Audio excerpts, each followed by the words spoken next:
Now listen up. Because Insights EDU 2025 is coming, and this is the conference you don't want to miss. Meet us February 12th through 14th in New Orleans for one of our favorite higher education marketing and enrollment management events of the year. Imagine 3 days packed with actionable insights and the latest innovations in higher ed. We're talking top industry experts, real-world case studies, and hands-on workshops designed to help you grow your programs, boost engagement, and elevate your student experience. This is your chance to hear the latest higher ed trends from speakers at Google, Reddit, Meta, MIQ Digital, and schools across the country. Mark your calendars, get your team, and get ready to welcome the era of the modern learner at Insights EDU 2025. Register now at insightsedu.com and secure your spot. We'll see you there. Attention. Registration is now open for the Middle States Commission on Higher Education 2024 Annual Conference, Protecting the Future, Champions for Higher Education, December 11th through 13th, 2024 in Philadelphia, Pennsylvania. Don't miss out. Register today at msche.org/annual-conference or head to msche.org and click on the conference link. I'll see you there.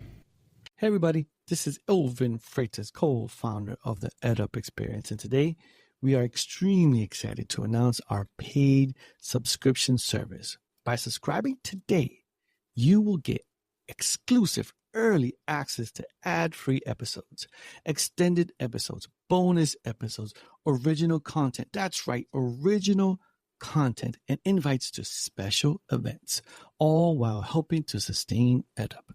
To become a subscriber, go to edupexperience.com. That's EDUP experience.com and subscribe to our free email newsletter to learn how you can get access. Again, go to edupexperience.com. That's EDUP experience.com.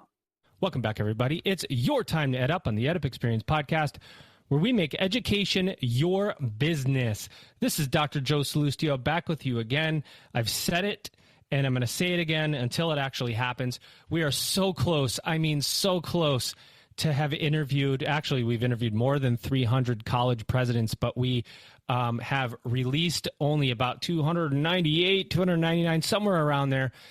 So you think about the knowledge that comes from in-depth interviews with over 300 college university presidents over the last 5 years as a subset of 950 total episodes over the last 5 years. What are we doing with all of this content? I'm glad you asked, audience. We are, again, very close to releasing a GPT that will crawl all of our 950 episodes, allow you for free, all right, we're not going to charge you, to search all of the content. And perhaps there's a president that you like to follow. You want to find out what he or she said. What's a quotable moment? Which presidents started during COVID? Which ones are still there after COVID? I mean, you think about the number of questions that you could ask. Which ed tech companies are like rocket ships right now?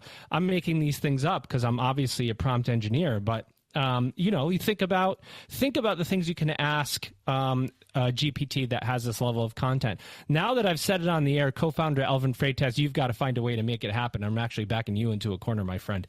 But we will get it out to you soon.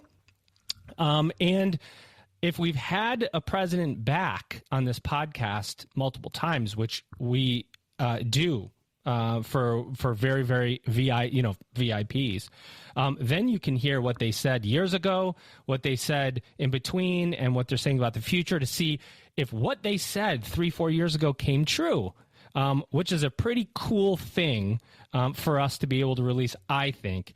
But we'll keep adding to the content as we go along, of course, and that includes our co-hosts that ask great questions, have great insights, and we've got a first-time guest co-host with us today. We don't know if he's going to make the rookie mistake. I'm not going to tell him what it is. We're going to see if he makes the rookie mistake first. So no pressure. Ladies and gentlemen, here he is. He's Kevin Harrington. He's co-founder and CEO of Rise Education. Kevin, welcome to an EdUp Mic. How are you? I'm doing great today, Joe. Thank you so much for having me. Huge fan of the show and really excited for our chat today with Scott. He did it. He did it. Does anybody know what the mistake was? It's saying the name of the guest. Now you only know him as Scott. You don't know his last name, but he did do it. That's okay, Kevin. We're gonna still allow you to come back another time, ladies and gentlemen. Coming back for I think a third time in I guess as many years maybe. He is the one, the only Scott Pulsipher. He's the president of Western Governors University. Scott, welcome back to an EdUp mic. How are you? Great to be with you, Joe. Kevin, great to meet you as well and be with you. I think this is actually the third time, Joe, in 4 years. Not quite once a year, which is probably a good thing. That way you don't get tired of hearing me talk about the things we're doing at WGU and the stuff we're excited about happening across that learning ecosystem. But if I'm not mistaken, Joe, too, I may have been the first president that you interviewed on the. You are not mistaken, my friend. In fact, that is a very good memory you have there, Scott, which is why we continue to have you back. Well, obviously, you're doing great things in the industry that we want to celebrate. But yes, you were the very first. And you were as insightful then as you are now, my friend. You still look the exact same. So the years have been kind to you. Oh, that's good to know. I appreciate that, and I'm glad that I still have something useful to say or to share about, I think, things that we're doing and the way I think it's shaping the future. So it's great to be with you. Thank you also for doing what you've been doing. It's just incredible to actually see where the EdUp experience is now versus even just 4 years ago, the first time that we were together on this on your podcast.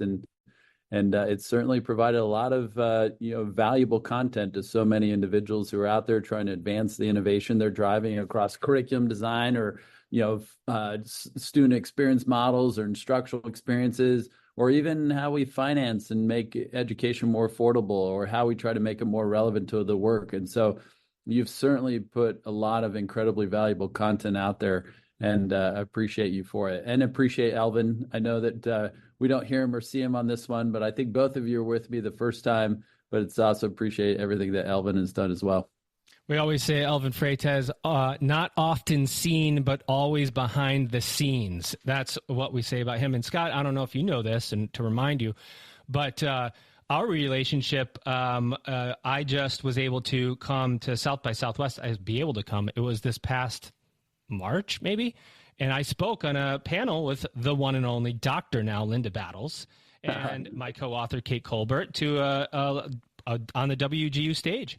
There you go. That's the paths keep crossing. That's great. Now we don't know for sure if people showed up because the panel was that good. And there was Dr. Philly Mantello was on that panel from Grand Valley State University, but it was the last session before the happy hour.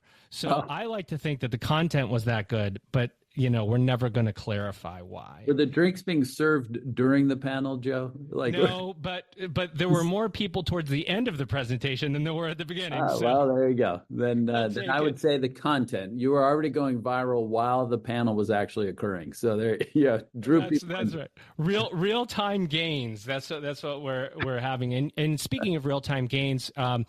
You've been doing some stuff. We're catching you here, a week or two after announcement came out that you've made an acquisition, a really important, it's an industry-defining acquisition as we see higher ed continue to flex and move in different ways. Bring us up to date on craft education and your acquisition. Yeah, thank you for that opportunity to do so.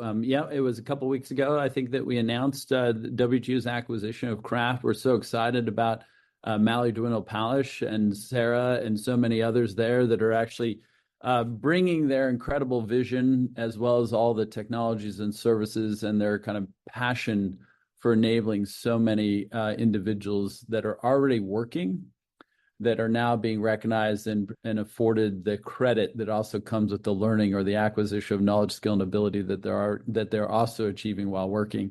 And I think this may be summed up simply as this, which is what we believed so much in 25 plus years ago in the competency-based model of education, that it's about what you know, not how you actually acquired what you know. That what we've done with competency-based education, we believe WGU can be at the forefront of for work-based learning and pathways to opportunity. And I like to just point out this very simple fact that, if there are roughly 19 million individuals enrolled in post-secondary, there are 100 million people that are in the workforce today that have no post-secondary education, but they're working. And we certainly know that there are many ways by which individuals learn, and an academic setting is not the only place in which people learn. But what the individuals, those 19 million enrolled in post-secondary, what they're getting that those other 100 million that are working that don't have post-secondary credentials, what they're getting is they're getting acknowledgement or validation and verification of the knowledge that they've acquired in the academic setting, and they'll be awarding the credentials for doing so. Well, we certainly believe that with our competency-based approach, our focus on skills, our effort now to actually have criterion reference assessments for work and the learning that's occurring with that you can now also help these 100 million plus individuals be recognized for the knowledge, skill, and ability that they've learned while on the job. We also know that in very specific sectors across health, across teaching, even in technology, business, et cetera, that we know there's so many paraprofessionals that are already working in these spaces, but are still not being awarded the certifications and the credentials they need to be truly afforded that upward mobility and the opportunity for those new jobs. And so we believe that what we were able to do with competency-based education and scaling up the online nature, student-centered approach, that we take to education, that we will be doing that for work-based learning, and that is a critical component of what we see as the talent economy of tomorrow. Epic. Speaking of knowledge, skills, and abilities, we have first-time guest co-host Kevin Harrington with us. And Kevin, I'm going to pass it over to you to test those podcast knowledge, skills, and abilities here with Scott Pulsipher.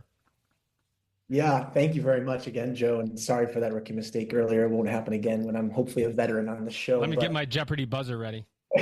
Yeah. Scott, I have a million questions I want to ask you here, but staying on that theme, you've built an unbelievable reputation at Western Governors of keeping really tight feedback loops with employers. What do they want? What do they need? Very market responsive. We work with a lot of smaller colleges, traditional colleges, who look at that and say, wouldn't it be nice if we could replicate 1, 10, 50% of what they do, but we don't have the scale, we don't have the balance sheet, we don't have the connections. What advice would you have from all of your learnings over the years for smaller, more resource-constrained schools, more traditional schools, and how they can start to replicate some of those learnings in their own way? Yeah, that's actually a really important question because, and I say it's really important because even at WGU, we know that, WGU, even at our scale, we don't have the capacity to serve everyone that needs, in fact, to learn and to get credit for the knowledge, skill, and ability they've developed. And we weren't certainly the scale 20 years ago. And so we were doing what so many of those institutions that you reference are doing today. And it does start with the simple focus on designing and developing learning and curriculum that's directly relevant to the opportunities they're pursuing. So in some ways, it says, even if you have a faculty-centered model, you certainly want those faculty partnering with the employers and those key kind of experts in the specific fields that you're trying to develop curriculum for as co-contributors, if you will, to the design of what are the learning outcomes that you expect from this particular course or the combination of courses that create a credential. What are the specific assessments that are needed to validate whether or not an individual is proficient in that specific learning outcome? A learning outcome is a different way of saying a skill or proficiency or command of a certain knowledge space. And so I think the one suggestion I would be every faculty member who's trying to figure out how I teach economics or I teach business history or how I teach, coding or information systems or how we teach, health sciences, et cetera. In any one of those fields, the application of the knowledge is so vital that you want to see yourself as a co-partner in the development of the curriculum with those that have the expertise on the application side of it. And so that's where we started. We do that with every program. Maybe that's the key point, that anytime you're developing a new program, if a program is a specific credential, anytime we develop that or redevelop it, we're always partnering directly with those that are representing the work side of that, which is really just the practical application of knowledge, skill, and ability. And when we do that, we believe we're delivering on the first differentiator that WGU has, which is the relevancy of the learning to the opportunity you're pursuing. And when you do it as a single program, guess what? You're talking about 3 to 5 leads on our side with another 3 to 5 workforce leads on the employer partner side, and every organization, regardless of their scale, can do that. I've been waiting to talk to you, Scott. I've been loading up some super hard questions. I'm just like, this one's for Scott. This one's for Scott. Where are you on the 90 credit bachelor's degree hype that's starting? And the reason I ask is because what WGU has done is really take the variable of time out, right? There's a couple of fixed variables, and time has always been one. It's just like, this is the way you have to go to school. And you guys have taken that variable and made it not fixed, right? Yeah. And the 90 credit bachelor's is an interesting thing for me because it gives those that can't innovate an opportunity to almost feel like you're innovating, but really you're just cutting a year off, same academic calendar, and it probably in most ways. You're not really changing the delivery. You're just cutting a year off, maybe taking out some gen eds. Is that something that you go, just that's for us, it's irrelevant because we're going to have people progress as they prove their knowledge, skills, and abilities? It's maybe better for us to have that 120 credits, or where are you at on that? Yeah, I think the way we think about it is that we do think about competencies. And you may not be surprised by this, but when we've been designing competencies, we were not contemplating academic credits, meaning the unit of learning being a credit or credit hour. Like, that's not how we contemplated it. We contemplated competencies in the context of how do those represent the skills, the knowledge, ability that are in fact directly relevant to the roles and opportunities that this individual would be pursuing with the competencies. And so when you think about it from that end and start with the end and work backwards, you didn't really sit there and go, well, I only have a market value credential once I have 120 competencies or 120 credits. You're like, well, that's not really what you're looking for. You're looking for is, what is the combination of competencies that has market value or has relevancy to the employers who would be hiring someone with the combination of those competencies? And no one should be surprised by this, that across the domains we're in, business, health, technology, education, what the number of competencies into the credentials of market value, they vary significantly. Tell them like it is. Yeah, exactly. So some can be as little as 15, by the way. Some can be as many as 30 credits if we're talking like some credit equivalency. Some can certainly have 120 credits, possibly. I will say possibly. I think at the entry level, I don't see many that truly require the 120 credit bachelor's degree. I think that became, none of us on this call were around when the powers that be at the time, or those that in their infinite wisdom decided that, no, a bachelor's degree is 120 credit hours. I don't know the reasoning that went into that. Today, I can tell you for us and for me personally, it feels a little arbitrary. Now, having said that, I worry about something that I see in some of these shorter duration or shorter credit, fewer credit bachelor's degrees, which is they can feel very much like a career credential and not what I think we see as the equivalent of a bachelor's degree. And I say that because if you're going to trim out what could be seen as general education, we certainly know that in many fields, it's the outcome of that liberal or general education that are the skills that are most needed in the jobs. And so communication, critical reasoning, analytical ability, dealing with ambiguity, you're like, but yeah, so many of those skills are the outcomes of liberal education or the general education part of that, such that if you eliminate those from that, you may be eliminating skills that employers need. And so that becomes interesting consideration. The only last thing I would say is that no one should be surprised by this, but WGU has already been investing in, if you will, modularizing the curriculum even at WGU, that today we already have more than 8 sub-degree micro-credentials in the market that are, clearly aligned with workforce needs and employer value.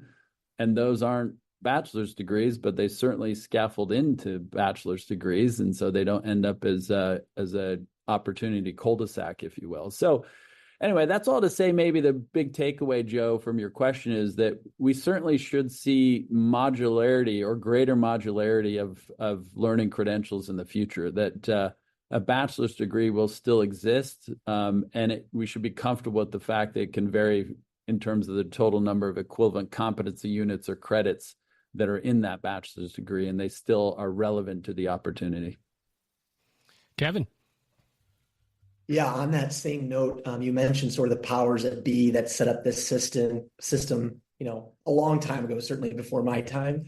I was reading your congressional testimony from 2023, and that word incentive came up a bunch of times. And it's not that there's any wrong intent, or it's not that the system lacks talent. It's that some of the initial incentives in that system that was set up whenever have led to outcomes, have led to challenges that we're now trying to grapple with and innovate our way out of today.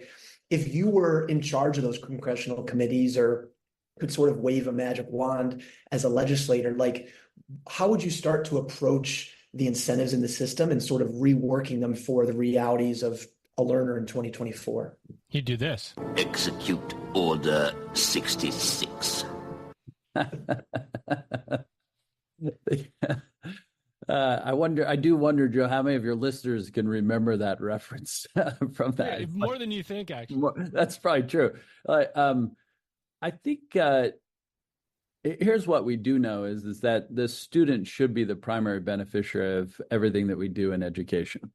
And it's a simpler way of saying this, which is education is not an end in and of itself. It's actually a means to an end, because what we care about ultimately is what are we enabling an individual to do with the education that we've provided them. And I have a pretty simple definition of education. It is the acquisition of knowledge, skill, and ability.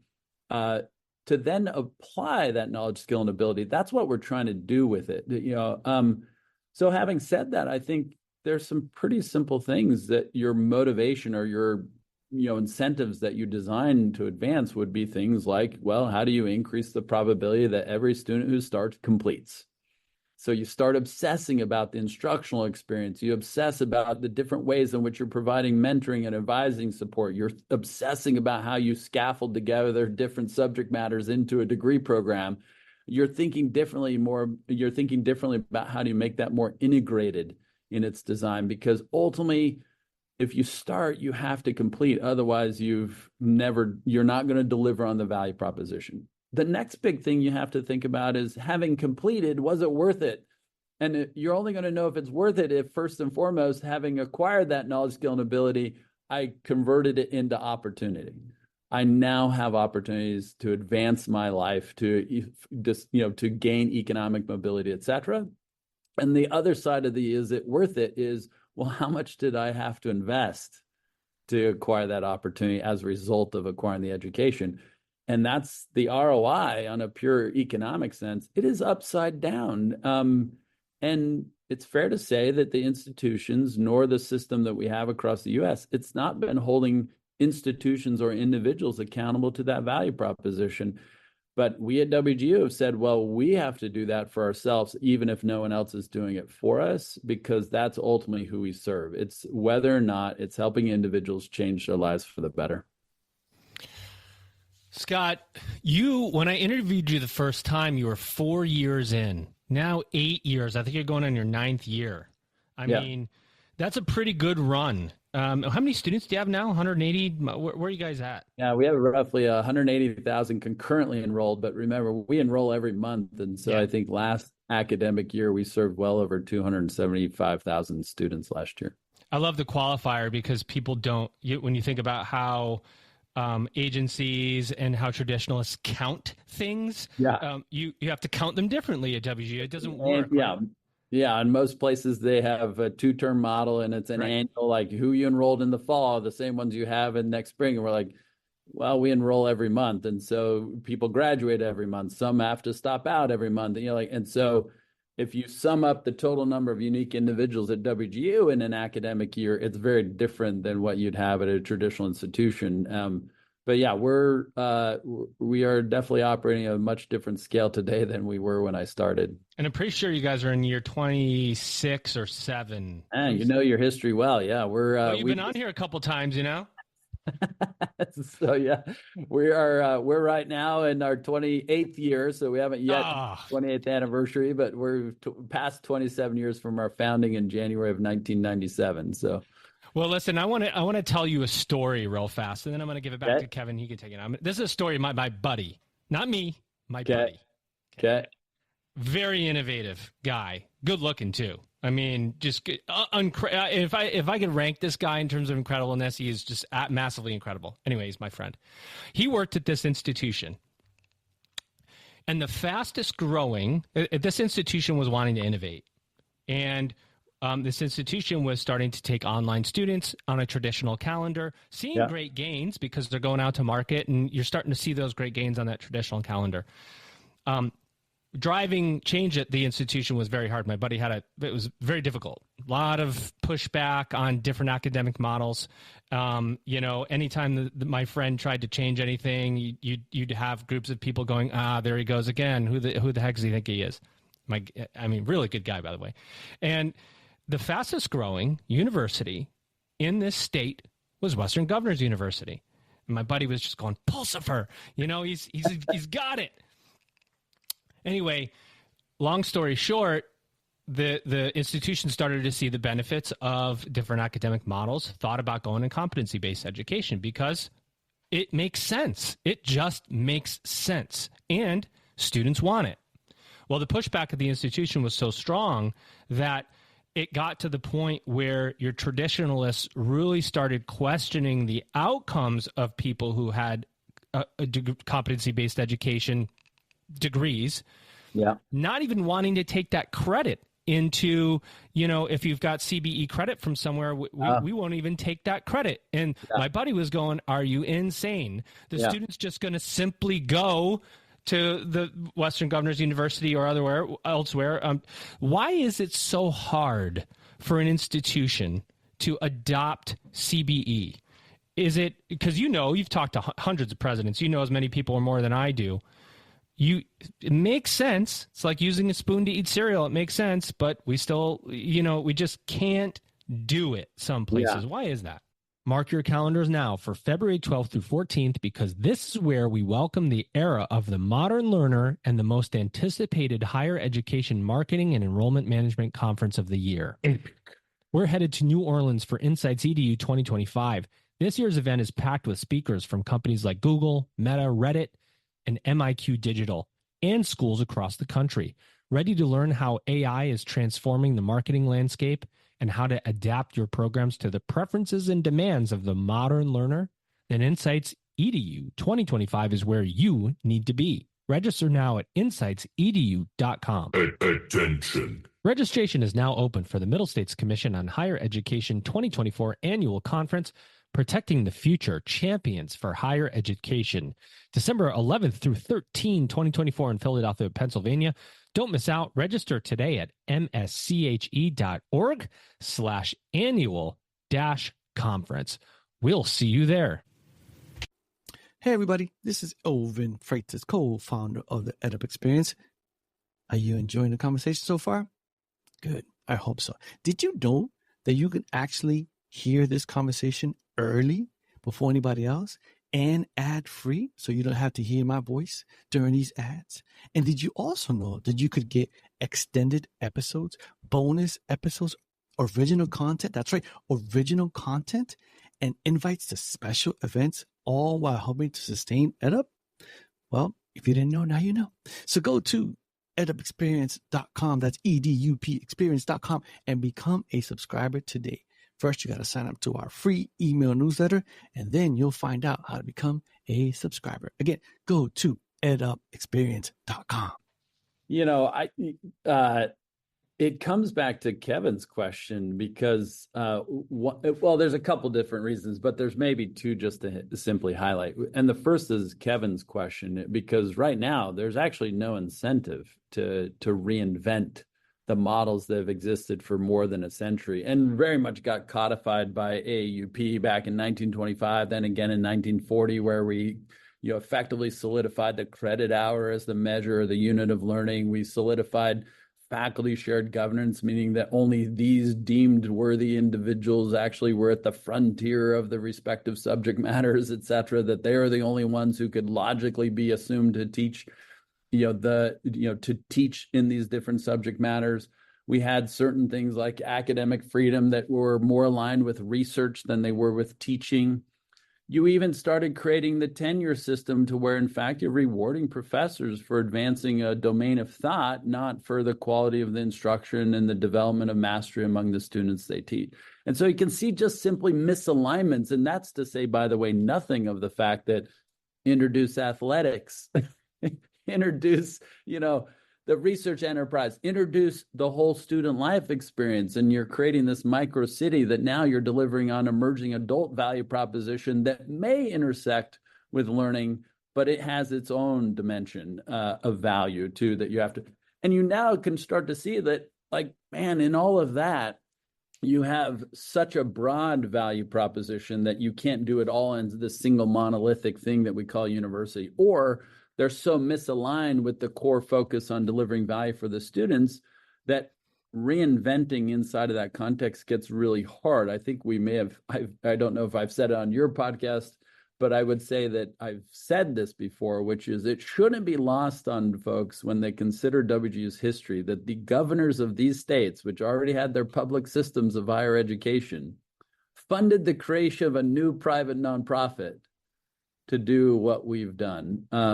And there is something odd about transformation that occurs in any sector, by the way. It's not unique to higher education, is that when the core gets established, it almost invariably always eats its young. By that, what I mean is any new and emerging and different ventures get consumed by the core, because the core becomes the to keep it going, it consumes all the resources and all the talent and all the funding and everything else, such that if you want to create anything new out of that, the growth on the new thing is so small relative to the core that everyone immediately goes, oh, I need that $1 million.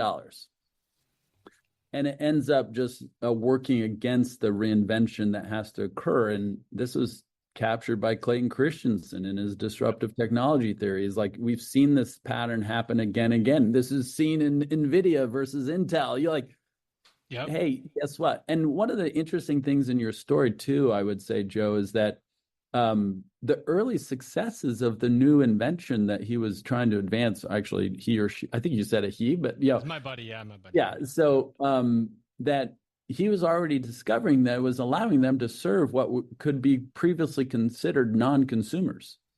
Mm-hmm. They weren't even enrolling in the conventional, system today. They weren't even able to access it. It's like it didn't fit into their already busy schedules. The digital model of delivery fit really well for them. But somehow it started getting deemed as, oh, that's not as high quality, or, oh, we don't trust it as much because the faculty don't control. Who knows? But you immediately then start questioning it. Now, this comes back to, I think, a second point where traditional models get the hall pass on accountability for delivering value, whereas new and inventive stuff, you're immediately wanting to actually track whether or not they're having the impact. So true.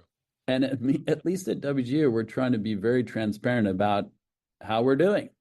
And are we helping, increase the percentage of those who start that complete? Are we increasing the diversity in enrollment because we want to make it work for everyone? Are we increasing the value proposition of the programs that we offer? Are we lowering the cost of completion? Like, we're trying to be transparent about how we're doing it. Are we as good as we need to be? No, but we're trying to be transparent about how we're improving. Because you have to prove that the innovation you're driving is actually delivering the results you expect. Because if it isn't, then it's just a bad idea and you should kill it. It's like, but in a lot of cases, if it's proving the value proposition that you're trying to deliver, then you want to actually feed that more and more. We're in desperate need of it, because we need, for all the individuals currently enrolled, we need probably, 3, 4, 5 times more actually participating in learning pathways for our future. Love it. Thank you for that. Well, I'll tell you how the story ends later. Okay. Scott, you mentioned Clayton Christensen, and I know you were friends with the late and great Clayton Christensen, and in many ways, people look back at him and say he was really a prophet of what has sort of happened with Western governors, and plenty of other examples. I think some other people might say, the traditional institutions have proven a little bit more resilient than maybe he thought. MOOCs might have been a little bit overvalued at the time relative, at least in terms of their impact on traditional higher ed. Looking back at his sort of prophecies for the space and his model of higher ed, is there anything you'd adjust in sort of his model back then in hindsight that you'd say, there was a little bit wrong, a little bit more I'd tweak here, and sort of how things have actually played out in practice? Yeah, there's actually a couple of things that I'd offer. One is that we may have overestimated the impact of employers and the workforce influence on how the reinvention or reimagining of the learning pathways were going to develop. Meaning that I think he may have assumed that given the growing divide between the learning or the readiness of graduates of conventional models and the growing disconnect with the needs in the workforce, we may have overestimated the actual workforce and employers' influence on how these different pathways develop. The simple thing I point to on the MOOC side is like, oh, they're really going to take root because, in fact, so many employers were going to invest in those models to upskill and reskill their employees. They were just going to stay within the workforce ecosystem. They weren't going to go back to traditional ones. I think we may have also overestimated the cultural influence on the Hollywood version of college. And to me, when I say cultural influence, I actually think that what we're really saying is that we underestimated the importance that people place on the emerging adult experience, that we, in fact, would love to have more and more individuals having this relatively safe and lower risk environment by which individuals develop their responsibility, their sense of self, their vocational identity, etc. And it's a pretty good environment. Now, we also probably underestimated the parental influence on a lot of that as well. The last thing I would say is that some of the disruptive things that were occurring at the time, they also missed the core value proposition of education. I go back to my prior point, which is if education is to help someone change their life for the better, such that it's a means to an end, that creates for me a very clear difference between those who are trying to innovate for consumption purposes versus those who are innovating for completion purposes. Because back to this point, that if you start, you should complete. If you complete, you should actually get opportunity. And that has to work for everyone. So it has to be highly equitable, right? But there are plenty of players out there who will tell you how many learners they have on their platform or how many users they have globally, et cetera. And then you saw like, oh, okay, that's great. So how many have actually completed a credential? And of those who completed a credential, how many actually got a job with an employer who actually saw credibility in the credential that they've been awarded? And that certainly has been true among MOOCs. You saw that in the edX, like, oh, we got 30 million global users. And then you're like, great, how many actually get credit for courses taken? You're like 2%. And so I worry about that a lot, is that we assume that there's almost like a SaaS being software as a service mentality, or that consumption of learning is good enough. And I'm like, that's not true. I think it's actually what we do with the learning we acquire. And if what we were intending to do with it is to actually get a job and move economically upward, then if we're not doing that, then what did we consume the education for? So I think that's some of we have to be really, really clear about the value proposition of education. And I think at WGU, at least, we center that around helping people change their lives for the better. I'll just emphasize this point. I think it's really, really important because I see even some of the headlines written around like, oh, is education becoming too transactional, or are we reducing it to effectively job training? And I'm like, we should never diminish what is probably one of the most noble endeavors of helping an individual achieve economic self-reliance and self-determination. Like, I just don't know if there's a better thing we can deliver in terms of helping an individual live that self-determined life. I don't know an engaged citizen who doesn't also have a great job. I don't know a great parent who doesn't also have economic self-reliance. I don't know a thriving family whose children also can actually be hopeful at the prospect of attending college who isn't also economically self-reliant. That's such a noble value proposition. And somehow we forgot that, like, the only thing we're going to have is enlightenment through learning. I'm like, I think we can do that without paying $100,000. So, yikes. And that's the key point, I think, is that if you're going to charge $500 for enlightenment, fair enough. No need to focus too much on, that self-reliance, the economic mobility factor. But if you're going to charge so much, and if 70%, 80%, probably closing in on 90% of students are saying, the reason I am here is first and foremost for that great job outcome, to do better than my parents did, to have that economic mobility, then we've got to listen to them at some point. So, yeah, that's right. I think even my read of our history of higher education in the U.S. is that, higher education's innovation back in the mid-1800s, including with the Morrill Act and other things like that, it was because the coming Industrial Revolution was already highlighting that these employers were needing individuals with better readiness and better skills, and they couldn't just hire everyone as an apprentice. And so next thing you know, you see institutions introducing the modern baccalaureate. Now you can get a degree in management or marketing or engineering, et cetera. Like, before that, they didn't have such degrees. And so higher ed has been part of creating these pathways to the workforce and opportunity. And maybe we're trying to pretend like it was only about citizenry, or even if that is a false trade-off, meaning, it's citizenry or good job, like, that's a false trade-off. But even that defense being used now, I think it may be because it's really hard to defend the value proposition of costing $100,000 to complete. That's, by the way, that is roughly the average cost of completing a bachelor's degree in the U.S. now. And we know the debt per graduate is $40,000. You're like, that's really, really expensive. And so what did I pay for? And you may discover we had students pay for a lot of things that had little to do with the education. It's fuzzy math. Exactly. So You're a pretty convincing guy. You certainly have me hook, line, and sinker here. Let's just pretend for a second that I'm actually a young, ambitious, entrepreneurial new college president of a traditional four-year campus. Maybe we've got some on-campus grad programs, but we've never really made the leap into anything competency-based or even non-traditional learner-based, anything outside of that 18 to 22-year-old. And just knowing about the incentives and the constraints I probably have on that campus, if it's 150 years old, pretty traditional residential environment, like, what's your advice? Is this space just too far gone for me as that president to, like, make a bet on? Are the Western governors just going to continue to sort of dominate that space with no room for me? Or is there a way for me within those constraints to say, in a risk-averse, responsible way, we can start to play in this sort of non-traditional learner and help our community in a unique way? No, sir. I would certainly say that no, you shouldn't give up the hope that, in fact, the innovation can occur, the reimagination, the reinvention. I'm just encouraged by even our head of marketing here has a good friend who's introduced a work-based, last year basically, of a management degree that exists within within a university in our home state in Utah.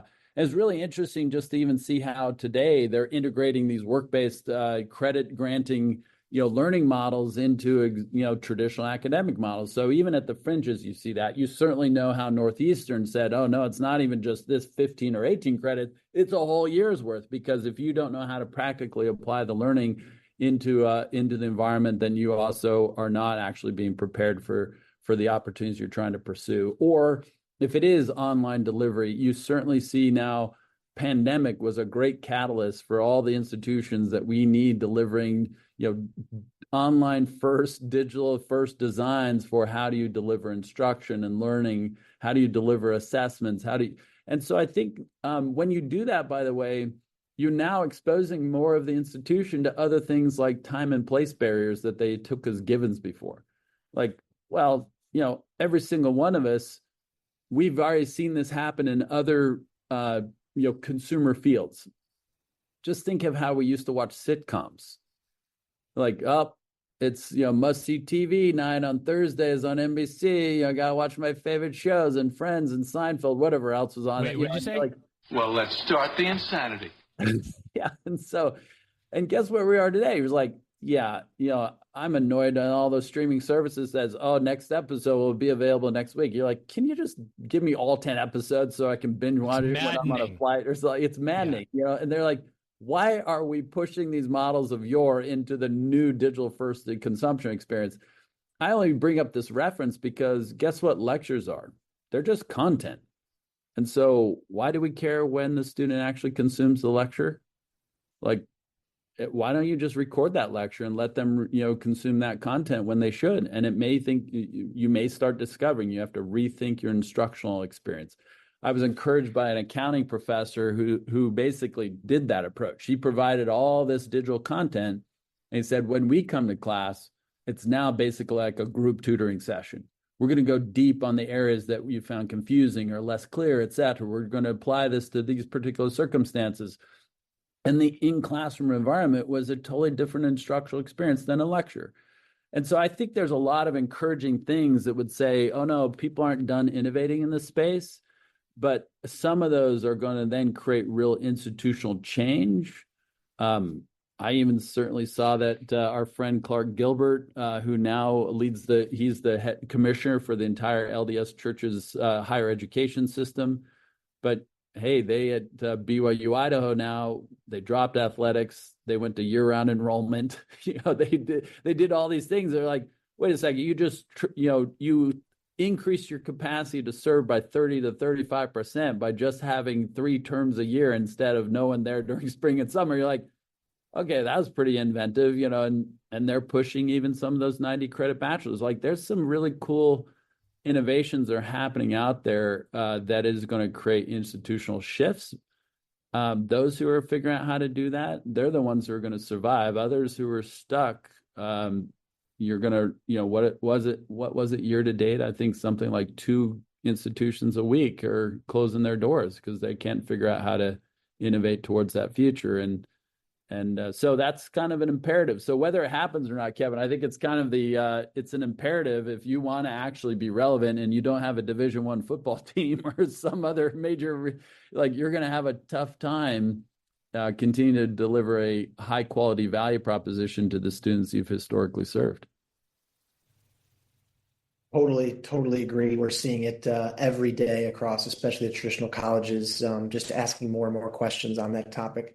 One other question I had for you, you're pretty unique in that you're really one of the sort of outsiders who's been really allowed to come in and lead an institution for 8 years and going now. And not just are you an outsider, but you're coming from a place like Amazon, which is sort of in many ways the antithesis of what people think about when they think of that traditional, bucolic campus 4-year experience, maybe stuck in the past a little bit. Were there any like really big surprises when you arrived at WGU? And if there were, within those surprises, are there any great learnings from the Amazons of the world or the Yantras or Sterlings of the world that you wish more of higher ed would sort of internalize?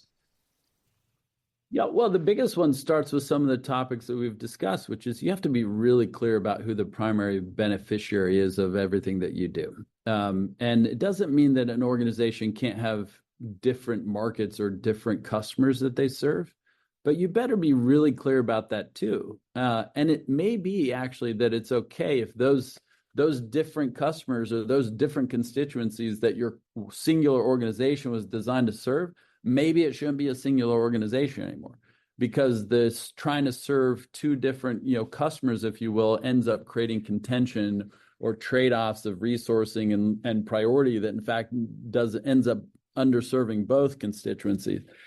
That to me is still the fundamental thing, is like, who is it that you ultimately serve? Like, what is the value proposition you're delivering for them? And what do you see as the major differentiators in your institution and your offering and your delivery model, your economic model? Like, what is it fundamentally that you differentiate on?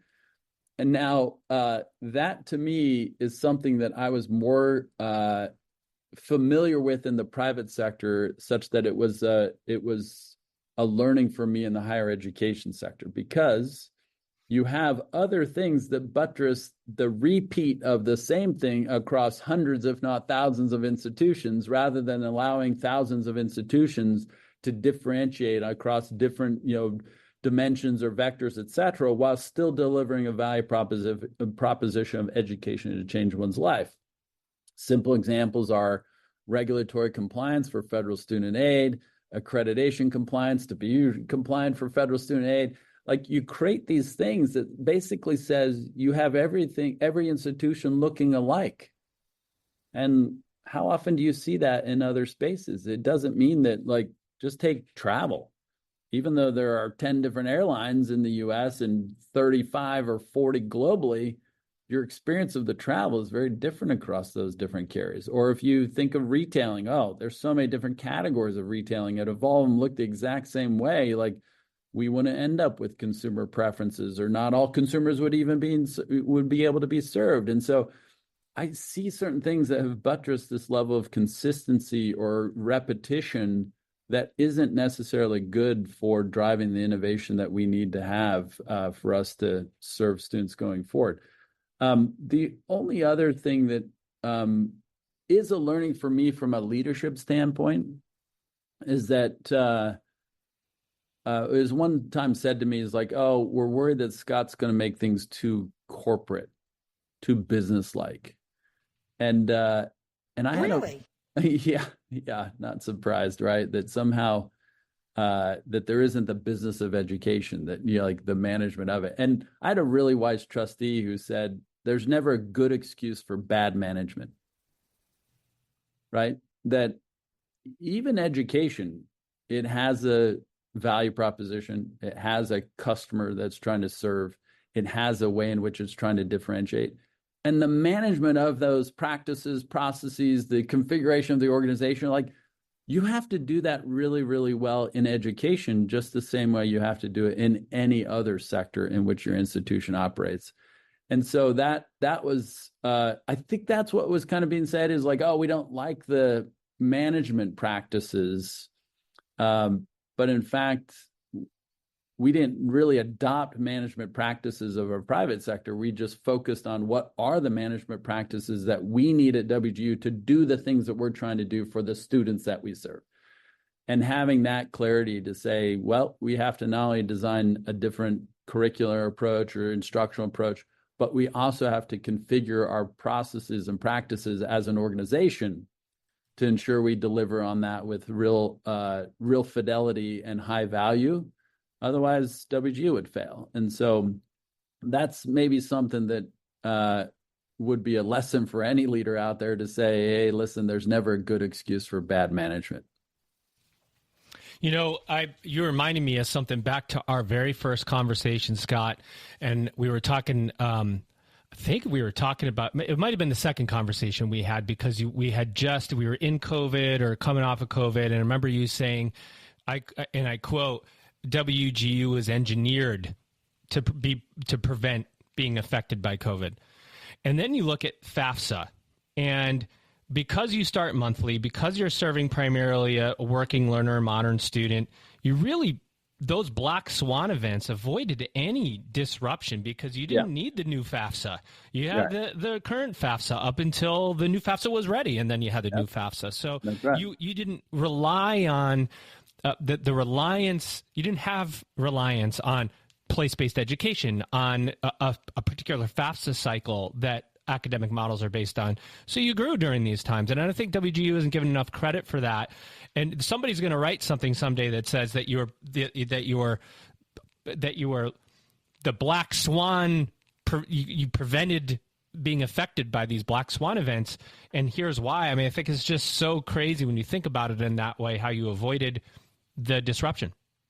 Yeah, I not only avoided it, honestly, Joe, I think we thrived in the middle of it. Even just consider this simple design is like, we had much more of an equitable approach to education, meaning that it's our job to be able to serve any individual, regardless of where they're starting from, how prepared they are, what particular program they want to pursue. And when you have that kind of approach to admissions, meaning that you're trying to recast the measures of quality around around completion and value and equity rather than who you keep out. It's like, well, when you don't have these strict kind of admissions things and a fall term start, you aren't worried about, well, I got to get out the FAFSA, here's your federal aid letter as to how much you can actually, borrow, et cetera, against your, total cost to attend and things like that. You're like, well, we didn't have any of that.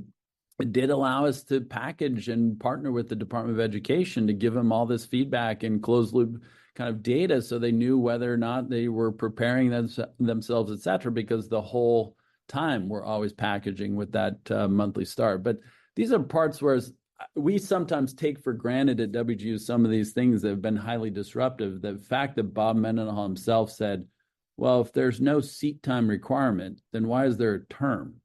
So why is it more about, well, there's a period at which you pay tuition and you can complete as much as you want. And since that period can be any 6-month period, why can't we just start that whenever?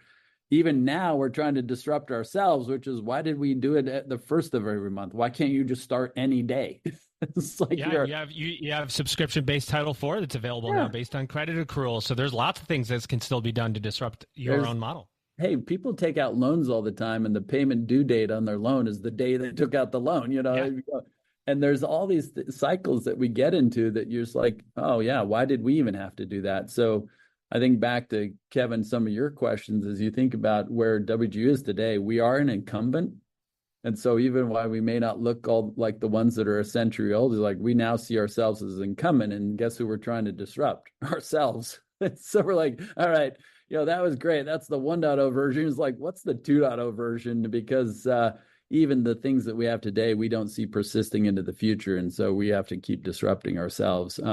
And some of that's been catalyzed by things like the pandemic and the demographic shifts. You now know working learners are going to be the majority, if not already are the majority of those who are enrolling in post-secondary programs. They're all working at the same time. They have a variety of different demands on their schedule. There's no way that I'm going to drive to a campus, sit in a classroom, like the college athletics value proposition. Like, that's not what I'm looking for. And we see those things accelerating, or there's still huge non-consuming populations of adults in the U.S. who aren't even participating. And like, oh, we got to figure out why. And guess what? The barriers that they're dealing with are different than the barriers other ones we're dealing with. And like, yep, we got to figure out all these new things to be done. And taking our old model or our 1.0 model is not gonna work. And so we're trying to disrupt ourselves. Well, this has been incredible. Scott, where can those individuals who are interested follow more of your work? I know you've got your LinkedIn newsletter. I think it's called Progress. I'm a subscriber to that newsletter. It's a great newsletter to follow what's going on. Where else can we, or should we, follow what's going on at WGU?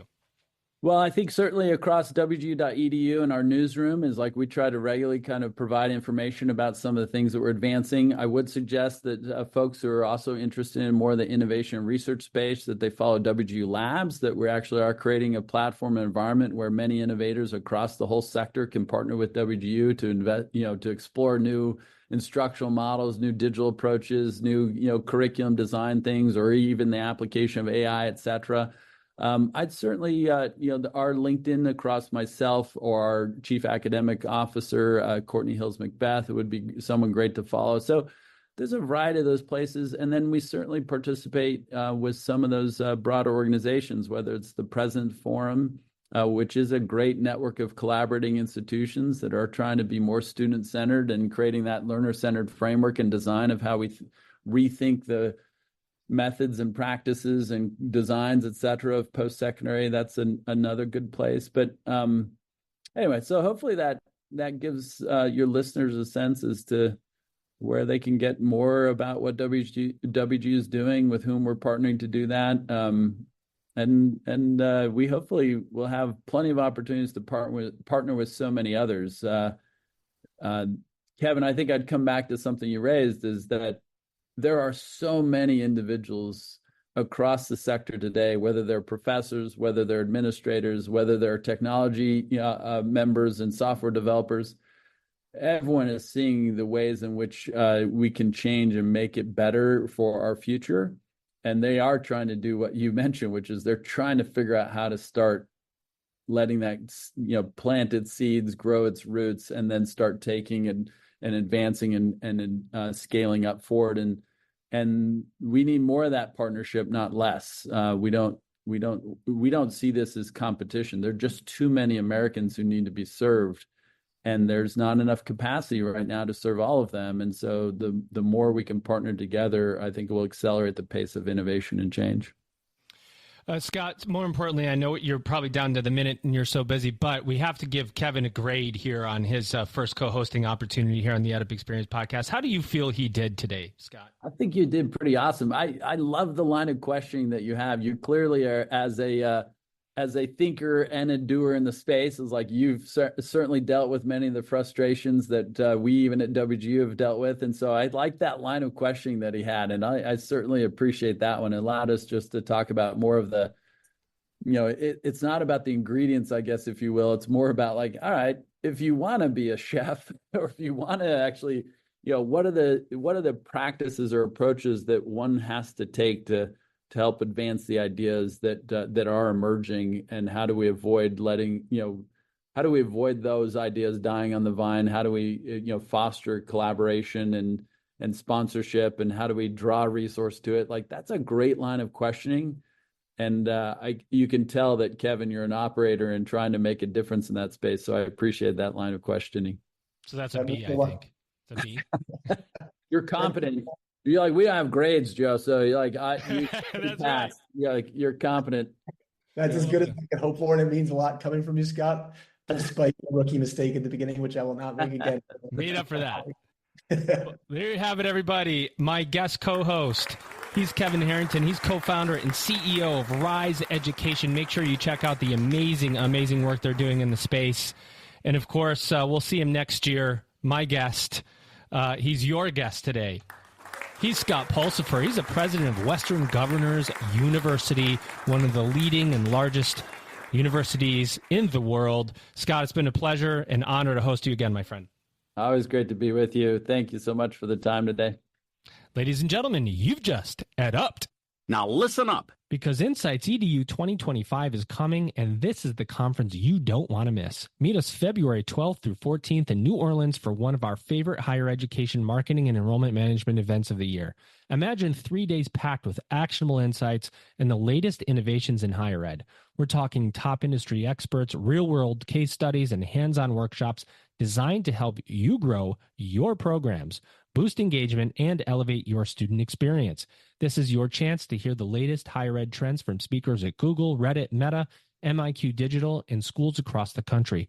Mark your calendars, get your team, and get ready to welcome the era of the modern learner at Insights EDU 2025. Register now at insightsedu.com and secure your spot. We'll see you there. Attention.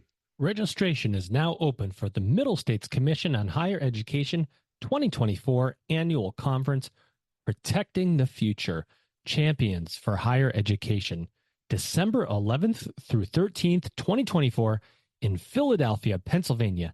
Don't miss out. Register today at msche.org/annual-conference or head to msche.org and click on the conference link. I'll see you there. Hey, everybody. This is Elvin Freitas, co-founder of the EdUp Experience. And today we are extremely excited to announce our paid subscription service. By subscribing today, you will get exclusive early access to ad-free episodes, extended episodes, bonus episodes, original content. That's right, original content, and invites to special events, all while helping to sustain EdUp. To become a subscriber, go to edupexperience.com. That's EDUP experience.com and subscribe to our free email newsletter to learn how you can get access. Again, go to edupexperience.com. That's EDUP experience.com.